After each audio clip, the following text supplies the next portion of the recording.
The year is 2014. During a major shift for Formula One, in which the sport adopted its first generation of hybrid engines, a young driver joins the reigning four-time champion of the world, Sebastian Vettel, at Red Bull Racing. This marked a significant shakeup for the sport, as after 4 straight years of dominance, Sebastian Vettel would be beaten soundly by his new teammate, Daniel Ricciardo. Now, let me preface the rest of this video with a brief explanation of why I chose to focus on Daniel at this moment. Following the 2024 Singapore Grand Prix, it appears that Daniel has finished his career in Formula One, as it seems increasingly likely that he'll be replaced by F1 rookie Liam Lawson before the United States Grand Prix in October. Back to Daniel. After defeating his teammate Vettel, and before any Seb fans come at me, I don't care if he was disinterested because he was leaving for Ferrari in 2015 or any other argument for Vettel, he was soundly beaten, even if you factor in DNFs.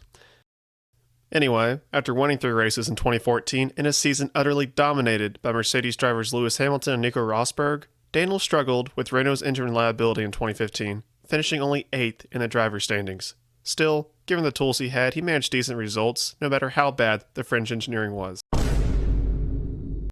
In 2016, he once again performed very well, finishing 3rd in the driver standings and performing as well as, if not better, than his new teammate, Max Verstappen, who replaced Kvyat after the infamous torpedo incident. Daniel won the Malaysian Grand Prix that year and could have contended for the Drivers' Championship if not for Renault's unreliable engineering.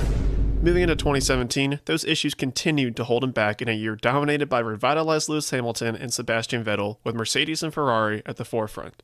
Lewis is backing up the pack a little bit, and he went into him. He might have lost a bit of front wing there, Sebastian Vettel, and he's saying to Hamilton, what did you do? He brake tested me. What the going on?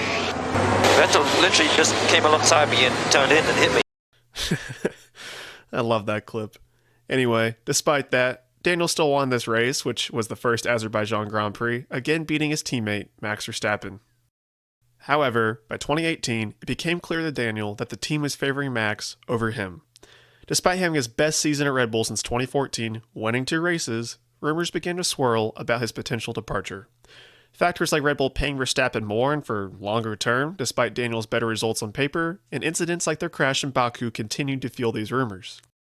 Ultimately, Daniel announced he'd leave Red Bull for Renault. This decision baffled me, as that same Renault engine had been the reason he couldn't compete consistently for years. Yet, despite this questionable move, Daniel remained competitive at Renault. He was already familiar with their engine, of course, and the car's oversteering nature suited his driving style as it was similar to his previous Red Bull cars. Over the next 2 seasons, he carried the team to the top of the midfield, finishing 5th in 2020. But then, he made another puzzling choice to leave for McLaren, channeling his inner Alonso, I guess, for the 2021 season. Now, the McLaren car was terrible for his driving style. Daniel had always been accustomed to a Renault engine, which now he had a Mercedes engine, and a car that was extremely understeery, forcing him to completely change his driving approach, and it showed. Despite winning the 2021 Italian Grand Prix, he was outperformed by his teammate Lando Norris over the next 2 years, and was dropped by the team ahead of the 2023 season. As we all know, though, Daniel rejoined the Red Bull family as a reserve driver, stepping in to replace a struggling Nick de Vries. However, after suffering a hand injury in the 2023 Dutch Grand Prix weekend, Liam Lawson outperformed Daniel while filling in, putting Daniel under extreme pressure.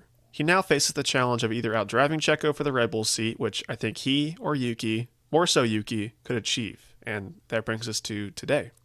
Daniel made a lot of questionable choices during his career. Perhaps if he didn't leave Red Bull, he might have won a championship, but we'll never know. What is certain, though, is with everybody questioning whether he still has what it takes to compete, including Daniel himself, wondering why he's at VCarb if there's no hope of moving up to Red Bull, I think Daniel is done, and he'll be missed. I'd like to thank you for watching. Please like and subscribe, and I'll see you next week with a new video.